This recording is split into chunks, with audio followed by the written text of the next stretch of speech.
masih bersama Ibu Giovanni Devia di mata pelajaran broadcast di kelas 11 multimedia. Nah, di materi pertama ini kita akan berdiskusi tentang komunikasi massa. Dan jika kalian bertanya-tanya kenapa komunikasi massa itu harus dipelajari di broadcast, karena broadcast berhubungan dengan dunia penyiaran. Nah, di dunia penyiaran ini otomatis kita harus belajar tentang komunikasi massa. Nah, jadi apa sih komunikasi massa itu? Komunikasi massa adalah pesan yang disampaikan komunikator dengan menggunakan media massa yang terlembaga dan bersifat satu arah kepada komunikan.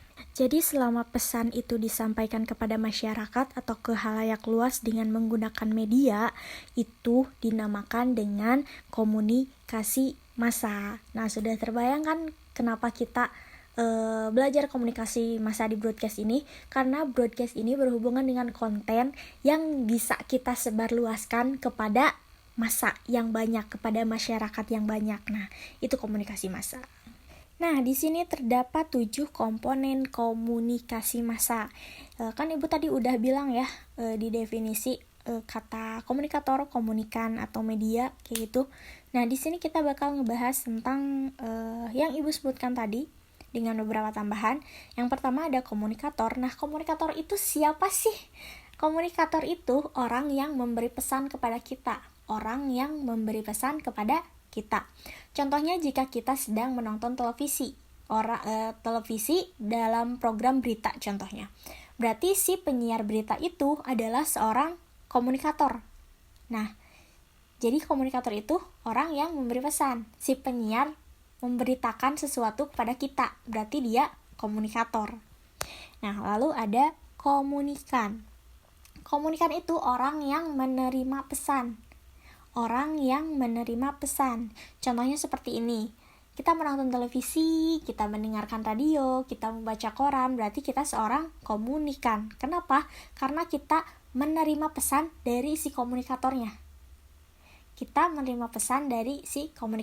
Otomatis kita seorang komunikan, kayak gitu. Terus ada media. Nah, media ini adalah penghubung untuk si komunikator memberikan informasi kepada komunikan. Contohnya media itu ada televisi, ada radio, ada koran, mungkin juga bisa YouTube kayak gitu.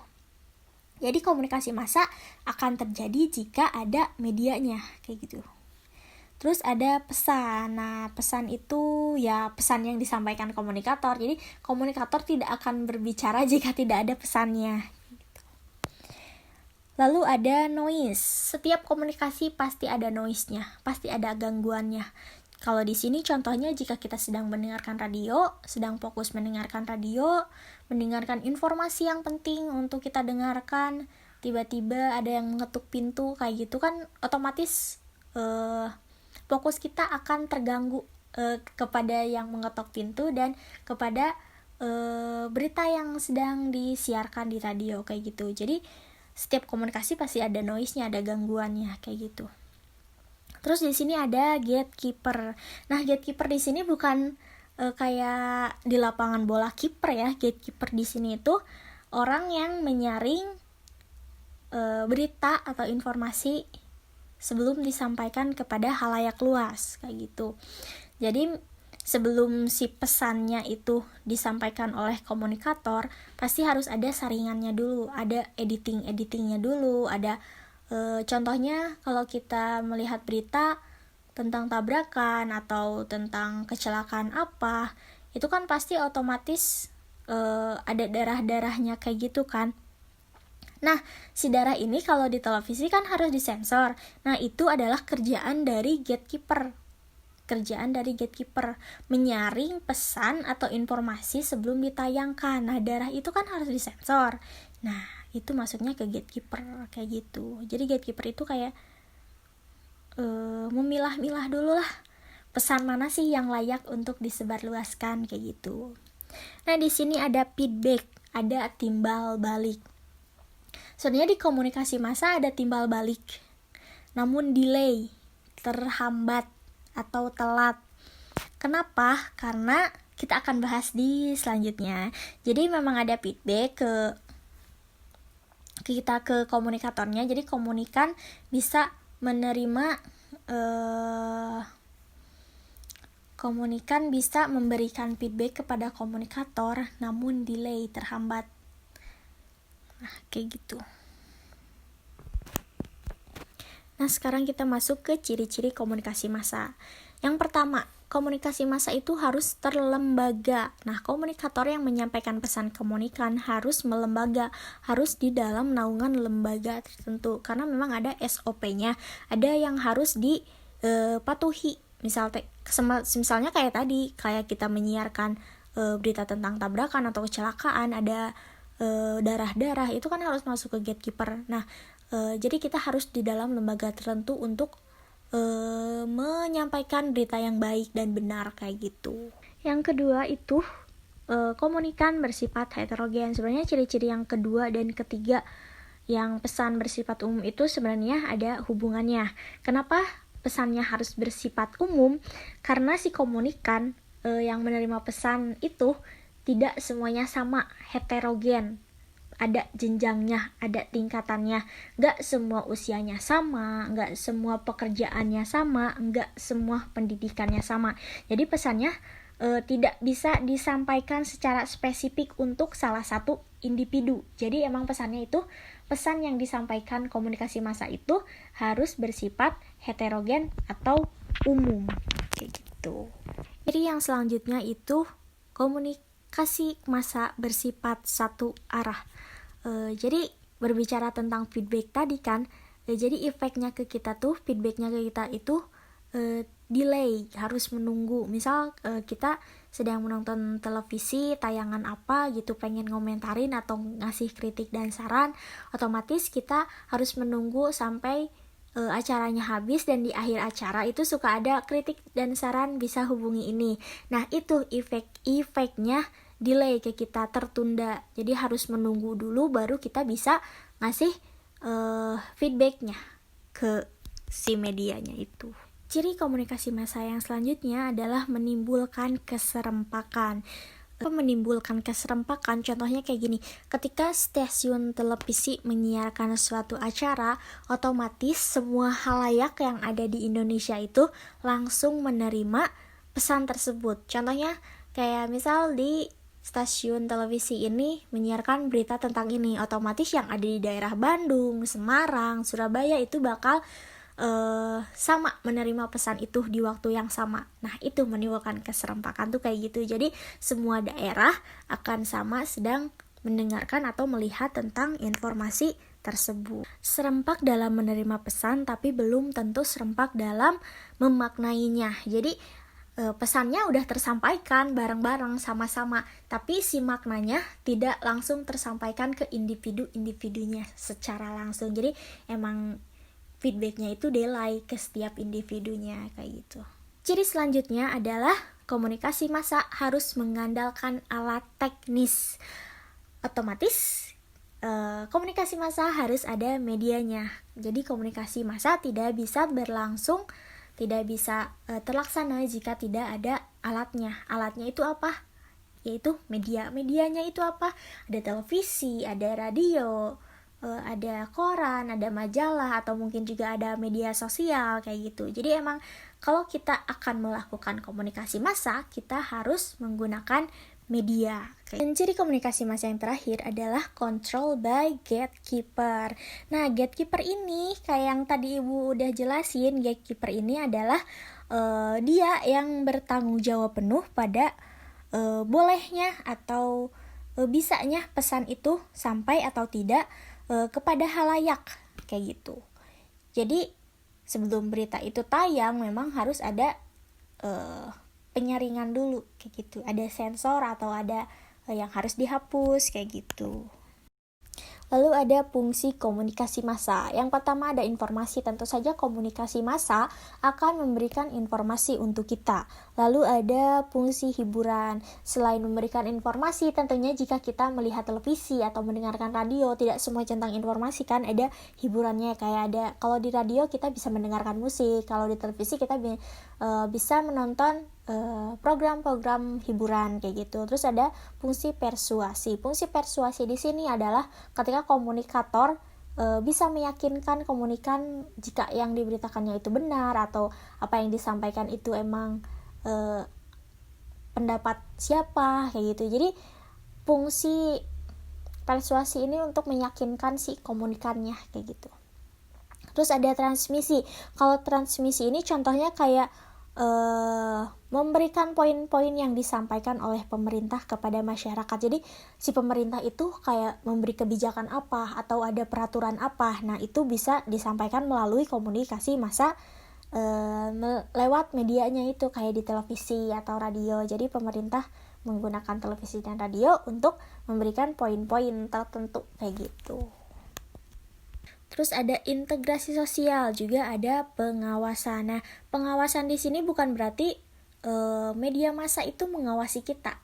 Tapi dalam hal ini, mereka memberikan pengawasan penuh terhadap fenomena sosial yang terjadi. Contohnya kita ambil aja di sosial media atau media sosial kayak ada challenge atau kayak berita viral kayak gitu. Nah, itu kayak mereka yang menyiarkan atau memberikannya kan kayak gitu. Jadi pengawasan di sini bukan mereka yang mengawasi kita, tapi mereka yang memberikan pengawasan penuh terhadap si fenomena itu, si challenge atau si berita viral yang tersebar luas kayak gitu. Sekarang kita berbicara tentang efek dari komunikasi massa. Tentu saja di setiap komunikasi itu pasti ada efeknya ke kita kan. Salah satunya di efek komunikasi massa ini. Sebenarnya banyak sih nilai positif untuk komunikasi massa ini, tapi ada juga yang negatifnya. Contohnya aja di nilai positif di ekonomis. Contohnya kayak gimana sih positifnya di ekonomis? Contohnya aja kayak gini, ketika kita sedang menonton televisi ada iklan kan, nah itu nilai ekonomisnya untuk kita. Jadi siapa saja bisa mengiklankan produknya itu di media. Jadi itu nilai ekonomis. Atau mungkin kalian pernah menonton sebuah acara, terus di bawahnya tuh ada wardrobe atau make up by kayak gitu. Itu kan bisa jadi nilai ekonomis untuk si penata busana atau penata make upnya. Jadi kan misal wardrobe by ini, make up by ini, itu kan nilai ekonomis juga buat mereka. Jadi kayak kalau bahasa kerennya itu seperti endorse kayak gitu. Nah itu bisa jadi efek komunikasi secara ekonomisnya. Lalu di selanjutnya ada efek sosial. Contohnya kita ambil dari tayangan sinetron.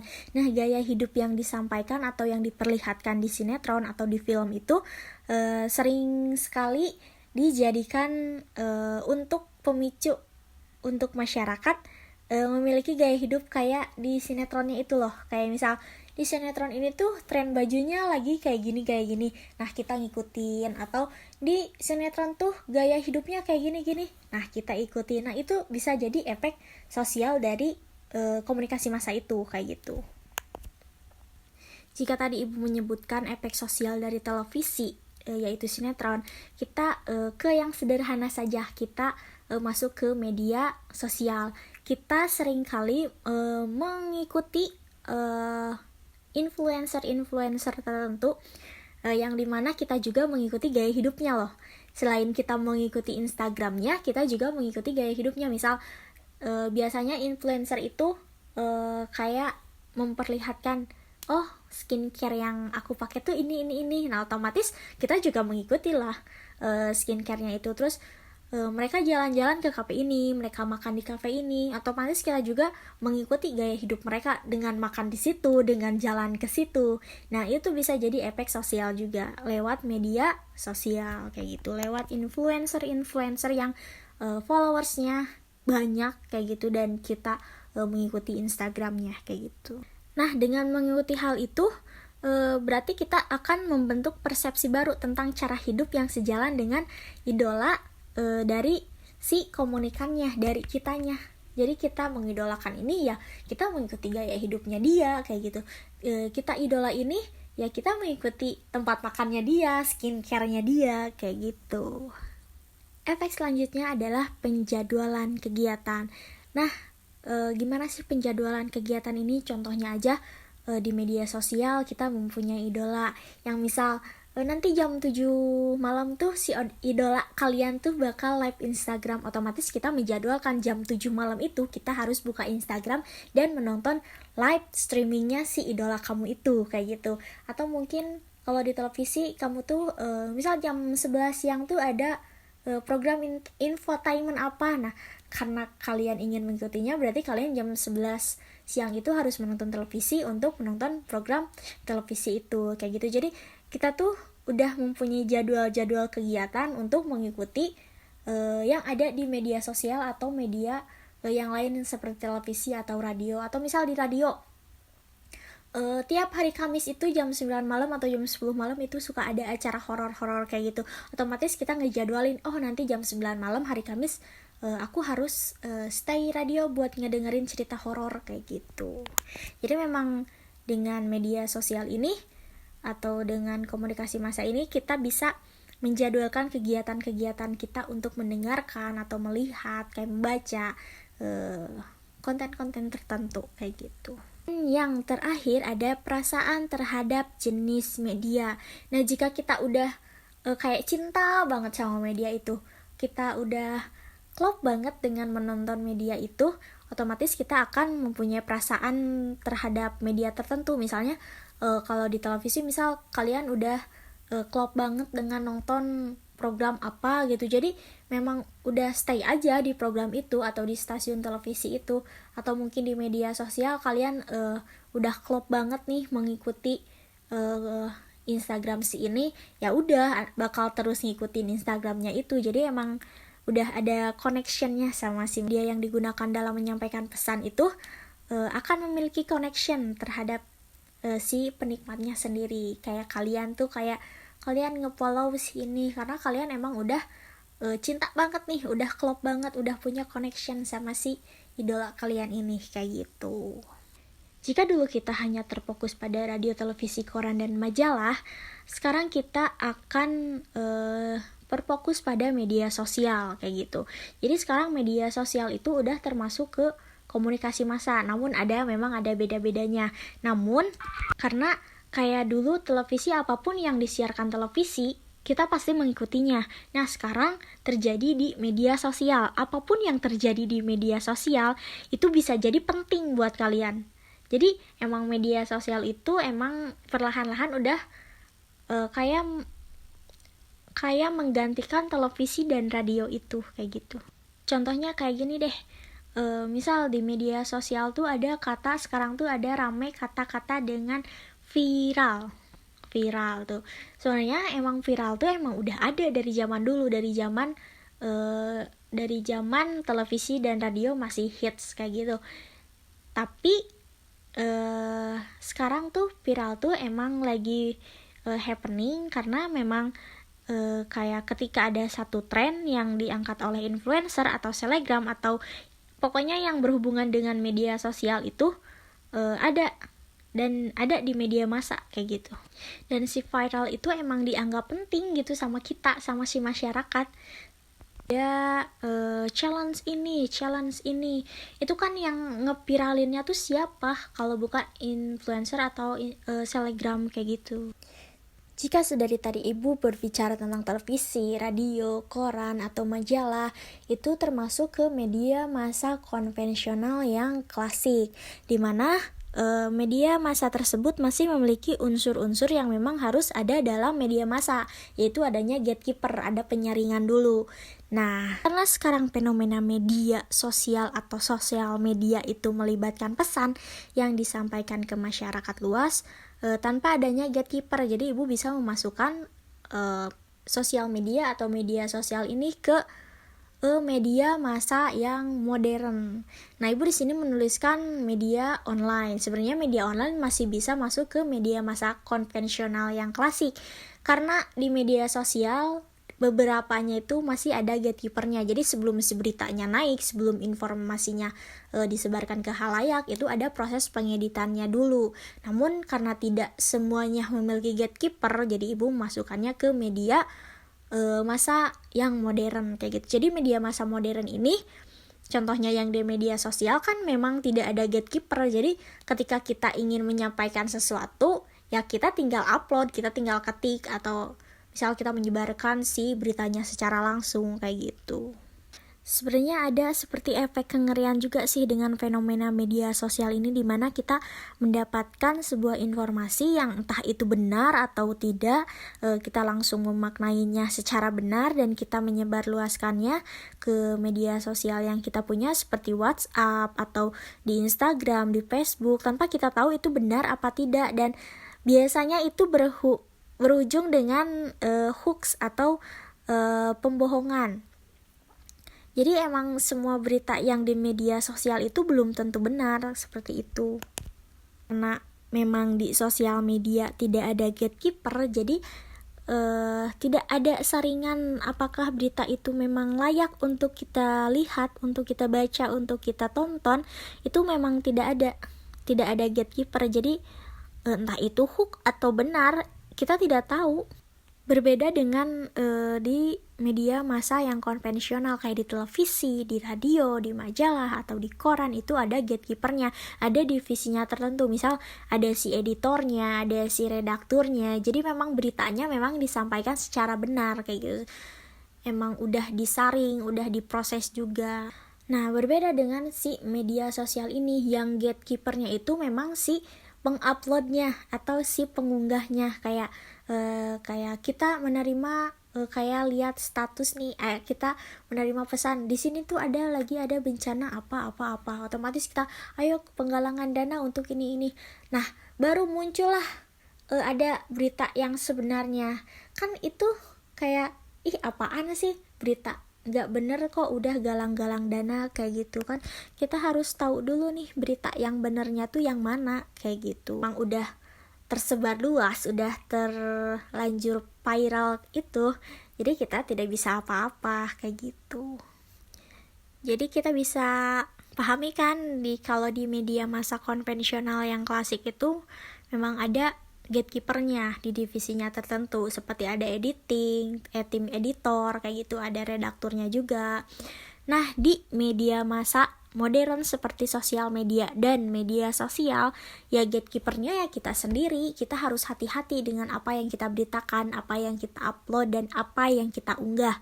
Karena memang jika belum tentu benar dengan berita atau informasi tersebut, ya kita jangan terlebih dahulu menyiarkan atau menyebarkannya, karena itu bisa berujung dengan hoax atau kebohongan kayak gitu, berita bohong kayak gitu. Berpikir dulu nih, pesan kita itu layak apa tidak sih untuk diunggah atau diupload kayak gitu. Sebagai penerima pesan, si komunikannya itu kita harus baca dulu itu tuh pesannya itu layak atau tidak sih buat disebarin ke media sosial kalian yang lain kayak gitu. Terus benar-benar bijak nih dalam menyikapi teknologi yang membuat komunikasi itu ada di tangan kita. Ya contohnya yang media sosial ini. Jadi kita harus benar-benar nih sebelum kita menyampaikan informasi kepada khalayak kayak gitu.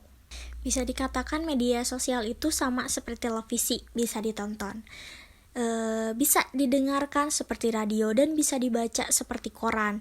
Tapi memang ada unsur-unsur atau komponen yang hilang dari komunikasi massa di media sosial ini. Ya contohnya gatekeeper ini. Terus ada unsur yang heterogennya. Kenapa gatekeeper? Karena memang di media massa konvensional kan udah ibu bilang itu ada gatekeepernya. Nah, kalau di sosial media kan tidak ada, itu gatekeepernya kita sendiri, kita yang menentukan.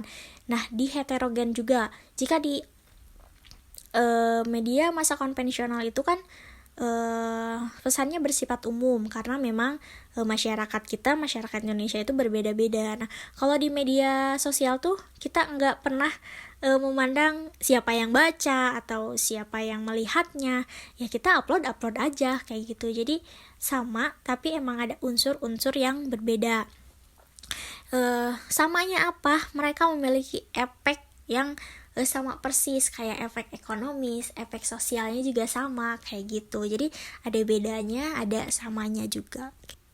Jadi bisa disimpulkan komunikasi massa itu adalah komunikasi yang disampaikan oleh komunikator kepada komunikan melalui media yang terlembaga dan bersifat satu arah, dan pesannya juga bersifat umum, kayak gitu.